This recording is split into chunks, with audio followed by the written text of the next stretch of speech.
As is the custom this time of the year, or at least it has been for the last 3 or 4 years, vinyl tag is well and going in the vinyl community. And in today's installment of Northern Vinyl Guy, I will be featuring my 20 questions. We will see you on the flip side.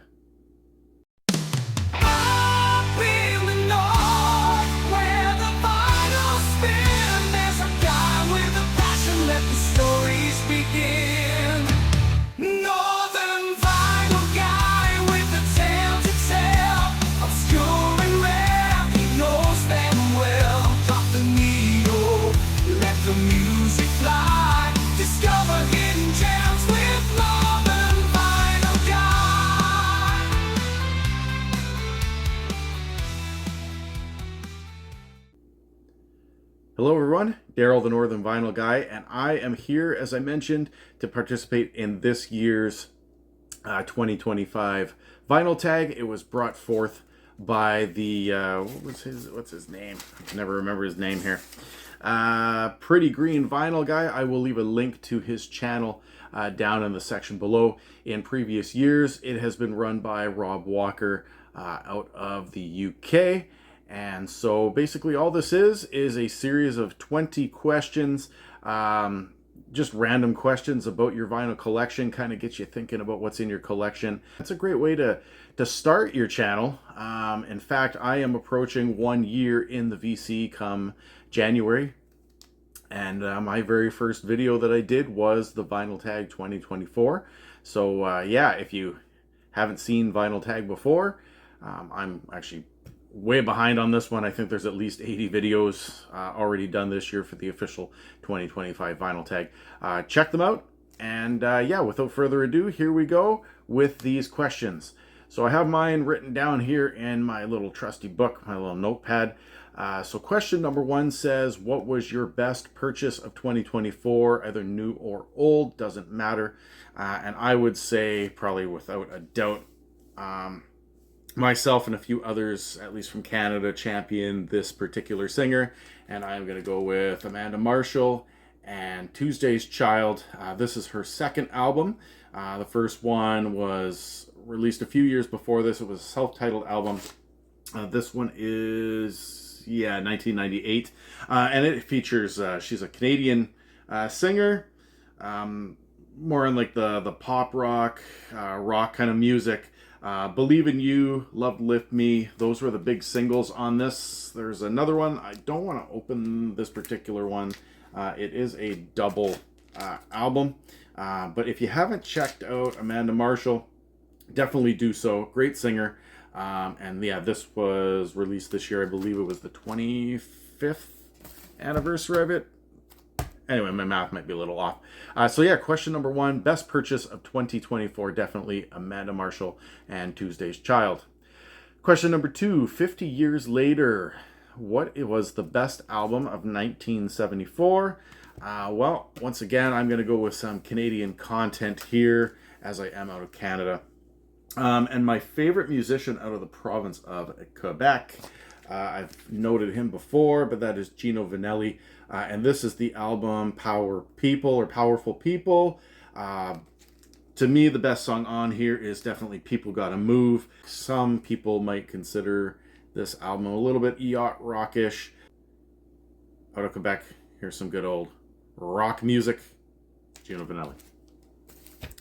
All right, question number 3, an album that defines a genre. Well, this one's interesting. I could have went a lot of different realms, but I chose to go, I don't know if anybody's done this particular one for their Vinyl Tag 2025. Now, if you want to go with some obscure bands, Throbbing Gristle would be one, I guess you would say, out of Canada, maybe some Skinny Puppy. Those are definitely some heavy industrial music.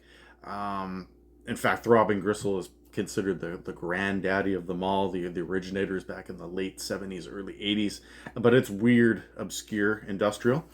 So I'm going to go with Ministry and their album, I believe this was 1989, and that is The Land, Rape and Honey. This features the song Stigmata, the hit single Stigmata. But there's other songs on here, The Missing, Golden Dawn, Destruction. That's just on side 1. and this is on Sire Records. But yeah, this is the Music on Vinyl edition. This is a great band. If you want kind of, I guess, an introductory to industrial, you might want to go with either this one or possibly Psalm 69 by Ministry. Those are some great albums from the early 90s. All right, number 4, the best band from your home country. Well, this poses a good question. I am Canadian. A lot of people would argue that Rush or the Tragically Hip might be the greatest Canadian bands of all time. I'm not really on that wavelength. I do agree that they're definitely probably the most popular ones, most famous ones, along with maybe the Guess Who. But my personal favorite band, I'm not saying that they're the best band from Canada. My personal favorite, I've noted them before, and that is Glass Tiger. This is the Thin Red Line album. This is the one that has Thin Red Line title track. It has Don't Forget Me When I'm Gone. Vanishing Tribe is on here. And then on the second side, Someday I Will Be There and You're What I Look For. Close Out side B. And that's on Capitol Records. But yeah, one of my favorite Canadian rock bands, I guess you would call them. Question number 5. An artist you miss dearly. Well, this is going to seem a little bit strange. I haven't talked about this guy on my channel before, but it definitely holds near and dear to me. My dad used to have this album, and I personally like the second album from the early 90s just because it's when I grew up in high school. It's just I don't have a copy of that one. This artist worked a lot with Jim Steinman back in the late 1970s and definitely all the way through to the 1990s, and that is Meatloaf and Bat Out of Hell. 2 out of 3 Ain't Bad. Bat Out of Hell, of course. All Revved Up and No Place to Go. Those are some great songs. And then, of course, on side B, Paradise by the Dashboard Light. You took the words right out of my mouth. All great tracks. And this one is on the Orange Epic label. So a little bit of Meatloaf. But my high school days, Bat Out of Hell Part 2 came out, and I Would Do Anything for Love is the hit song on there, and that one was played at every high school dance I think I ever went to from 1993 to 1998. Those are the years I went to high school, and so yeah, definitely brings back memories. Of course, we lost Meatloaf a few years ago, so yeah, if you haven't checked this Bat Out of Hell, you like that soft make-out type music, that one is the one to go to. Question number 6, the best live album in your collection. Well, I don't have a lot of live albums in my collection, but this one here, I don't know if it's necessarily the best one in my collection, but I have mentioned this on some live streams, and I think I showed this before, but it is Elvis's Canadian Tribute album. It's not necessarily a live album, however, unless you include Hawaii, which I guess was not an official state at that time, but it was a U.S. territory. There was only one other country in the world that Elvis Presley toured, and that was Canada in 1957. He went to Toronto, he went to Ottawa, and he went to Vancouver. And so this is a pretty unique album, as it has live recordings, and it's on a gold record. But it has live recordings of Jailhouse Rock, Early Morning Rain, That's What You Get for Loving Me, Snowbird, I'm Moving On. But it also has some press conferences and things of that nature while he was touring. So is it a true live album? No. But is it something that I think is cool that should be noted? Definitely. Elvis Presley, A Canadian Tribute, as my number 6 answer. All right. Question number 7. Your partner just dumped you. What do you put on? Well, I hope to not be dumped. I've been dumped, and I've also been the dumpee. We'll leave it at that. But I think that when it comes to sad songs, go with the Granddaddy, Phil Collins as a solo artist, but also Genesis, of course, in their 80s and 90s days, definitely have some slow music. This one here is No Jacket Required, and it has the song One More Night on it, which I think is a pretty self-explanatory song. One more night, you know, this idea. Hopefully, maybe she'll give you one last chance, one last time together. I went with the sad, sappy stuff. I could have went with some angry stuff too. You know, I've got Tool in my collection. If I was angry enough, might go with that one there. But yeah, some Phil Collins breakup music. All right, number 8, best sounding drums on an album. Well, as a drummer myself, now I'm obviously not a professional drummer or anything like that, but I have played in some cover bands and things of that nature, self-taught. Drumming is, you know, we're kind of the oddballs out in the group and that kind of thing. But when it comes to drumming, I mean, there's different kinds of drumming. There's the soft rock drumming. There's the alternative grunge drumming. There's the thrash metal drumming. There's the death metal drumming. You know, there's the big band music drumming. So when it comes to best drummer in a band, I mean, that was a little tricky. I'm going to go with some soft rock here. I think that Jeff Porcaro of Toto is a really good drummer. And yeah, when you listen to this is Toto 4, this is the one that has Rosanna and it has Africa on it. Yeah, it doesn't seem like it's complicated drumming on Columbia Records. However, the thing about Jeff Porcaro is that he was very precise, and he had very unique techniques. He could pretty much drum in any band.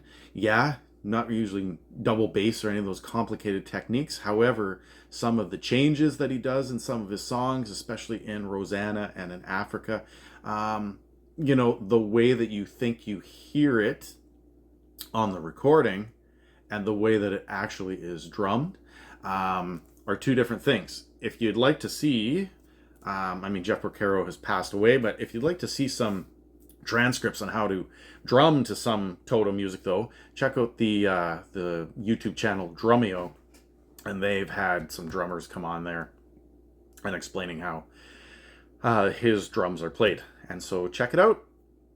Yeah, it doesn't seem like it's complicated, but it is very precise, very amazing. Jeff Porcaro. All right, question number 9. Your favorite artist or member of 2 or more bands. Favorite artist that is a member of 2 or more bands. Well, I'm definitely going with Paul Carrack. Love Paul Carrack. Belonged to the band Ace, and he also belongs to Mike and the Mechanics, which Mike and the Mechanics I will be talking about in a short minute. But as a solo artist, I mean, he released When You Walk in the Room, and the other track is Don't Shed a Tear, and this is from the 1987 album, One Good Reason. So that's a great album as a solo artist. As of course I mentioned, he played in a band called Ace, and they had a one-hit wonder song called How Long, which charted in 1974 and 1975. So that's a great one there.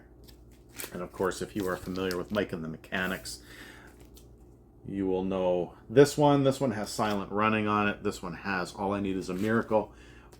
So that one is really good. And of course, if you were familiar with In the Living Years or The Living Years, he also is in that song as well as part of the band. All right.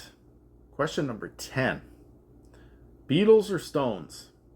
Well, I'm gonna be straight up and honest, and I'm gonna say that this one's kind of a tie for me. I don't have a lot of either one of them in my collection. I wouldn't say that I'm like a huge Beatles fan or a huge Rolling Stones fan. I mean, if they come on the radio, I am not going to turn it off, but at the same time, it's not the first thing that I go to in my collection. However, I do have both the red and the blue greatest hits albums. Of course, this one I do have on the Apple label, so that one's pretty cool. So that one there is a Beatles one, and I'm just going to show this. This is the only Rolling Stones album I have, and this is the one that has Miss You on it. And those of you that have been following my channel, one of my latest videos was that I got to go into an old radio station and kind of get some records from it. Well, this is one of the ones that I picked up. So, yeah. little Rolling Stones and the Beatles. Once again, I'm neither here nor there with either one of them, but I'm not going to shut it off if they come on. So check them out. Number 11, you stumble upon a bag of weed. What are you going to listen to while you're smoking that stuff up? Well, I mean, I've experimented with that stuff 1 or 2 times, maybe a handful of times. Not really my thing. Doesn't really do anything for me. I mean, yeah, it mellows me out, but that's about it. Doesn't really do anything. However, when it comes to music, there is a genre or subgenre of music called trip hop. And I mean, what a better way to celebrate weed, I suppose, than going with some of the trippiest music of all time. And that is going to be Portishead and their album Dummy. And this is the one that has Sour Times on it. But I mean, this is some pretty trippy stuff. If you haven't heard it, I mean, Mysterians, Sour Times, and Wandering Star. Very trippy music. If you're looking for something to go to, I guess if you're smoking a joint, go with that one. Some trip hop and Portishead. Number 12, an album from the 80s that you still listen to. Well, the 80s is my favorite era of music. I mean, I grew up in the tail end of the 80s. I mean, I'm a late 70s child, but a lot of my memories come from the late 80s and definitely early 90s. Love the 80s. One album that I do not tire of is The Unforgettable Fire by U2. And in fact, my favorite U2 song is on here, Pride in the Name of Love. One of the best U2 songs, at least in my opinion. Love the guitar solo on that. So yeah, I don't tire of this. I don't tire of this band. I know that there's lots of people that don't really like U2 anymore. I guess they think that Bono in particular has got a bit of an ego, but that doesn't sway me from listening to their music. So yeah, U2's Unforgettable Fire. All right, number 13, an artist whose political stance has soured you. Well, I'm of the mindset that, musicians should be singing about political topics and cultural relevance and social issues and, environmental issues and all that kind of stuff. So if they want to put that in their music, it's not going to sour me. What they choose to do in public is totally their thing. I mean, they might be a little bit Looney Tune, whatever you want to call it. I mean, I could have gone with, the Nuge, Ted Nugent. I could have gone with Eric Clapton on this one. I could have gone with Van Morrison. These ones have kind of been chewed in some of these 2025 videos, gone through for, obvious political reasons. But I'm going to go with Don Henley on this one. And yeah, there's nothing super political about him. To my knowledge, I mean, I think there's a few political issues, but the biggest thing for me is this idea of on YouTube and stuff like that, especially with the Eagles music, just the blocking out of using clips from his songs and clips from the Eagles songs and stuff like that getting blacked out, kind of like, with James Hetfield from Metallica and stuff like that. I just drives me crazy. I think it's stupid. And so it doesn't sour me. But I just think it's lame. So, yeah, we'll go with that. Don Henley. All right, show a favorite record label. Well, I'm going to go with Epic on this one, Epic. And I'm showing the Thriller album, Michael Jackson's Thriller album. But the reason I'm going with Epic is, I mean, some of the names of musicians and artists that have gone this route, I mean, there's no doubt that the reason that it's the Epic label. I mean, epically. I mean, you listen to some of these other musicians that have gone this route. We've got Michael Jackson, of course. We've got Gloria Estefan. We have Boston. We have Europe. We have REO Speedwagon. We have Burton Cummings. They have all signed with this particular label. Amanda Marshall, which I talked about earlier in the video, has some of her albums on the Epic label. So, I mean, these are some pretty big name bands, big name musicians. So yeah, Epic is one of my favorite record labels. All right, number 15, a run of 3 great singles. Well, I do have 45s, quite a few 45s in my collection, but none of them I don't have three singles by any single band or single musician. So what I'm going to do is I'm going to go back to U2. I'm going to show the Joshua Tree album. And the Joshua Tree album had 3 top 20 hits in Canada and the United States. And I believe 2 of them went to the top 10 in Canada for sure. So starting off, there was With or Without You. I believe that was in March or April 1987. And then I Still Haven't Found What I'm Looking For, I believe was in May. And then Where the Streets Have No Name, I think was August or September of 1987. But those are 3 big songs that came off that album, 1987. Huge singles. Check them out if you haven't. Once again, Joshua Tree, one of my favorite U2 albums. I mean, Unforgettable Fire is a great one as well. So can't go wrong with that. Hey everyone, just me. I realized that I did not do number 16. And so number 16, the question was a record store day purchase that you still listen to or you have on in heavy rotation. Well, this one's a simple one for me. I have never made a record store day purchase, and so therefore I have nothing to listen to from record store day. All right, so on to number 17. Here we go. If you could be reincarnated as an artist, dead or alive, who would it be? Now, this one was interesting for me. I like that 1950s rock and roll stuff. Now, this one's going to seem kind of depressing and sad, really, when you think about it. If I could go back in time and be reincarnated, I don't know if I'd want to change the history of the world and all that kind of stuff. I mean, it would change music forever if we did. You know, Don McLean's American Pie would have never come about. Maybe it would have with a different artist. A couple of epic movies from the 1970s and 1980s. La Bamba in particular. So I chose 2 here. If I could go back in time, because I don't have the third one, I don't have the Big Bopper, but Richie Valens, just to tell myself, don't get on that plane. Don't get on that plane. I mean, once again, I wouldn't want to change the course of history here, but I mean, these are epic rock and roll songs. La Bamba, Come On, Let's Go. That's all part of that. And also, that Chicano rock from the 1950s, and of course go with, I have the Buddy Holly Lives. That's the greatest hits album here. Of course, Buddy Holly and the Crickets' is Epic Glasses. Both got on that plane the day the music died in 1957, 58. I can't remember the year. But of course, I mean, That'll Be the Day, Peggy Sue, Every Day. Obviously on Stand By Me, the movie. What else is on here? Bo Diddley, Peggy Sue Got Married. These are great songs. And Oh Boy.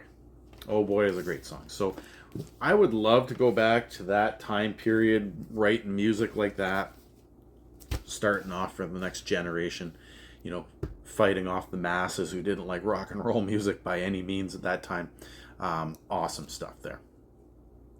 All right, number 18. The best 3 lines in a song.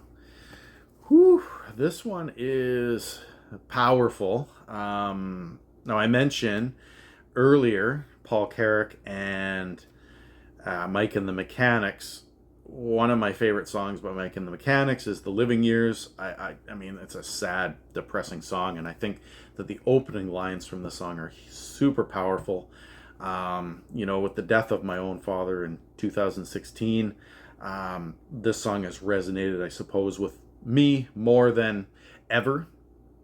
So the opening lines, I'm gonna go more than 3 lines on this one just to make it make sense. But every generation blames the ones before, and all of their frustrations come beating on your door.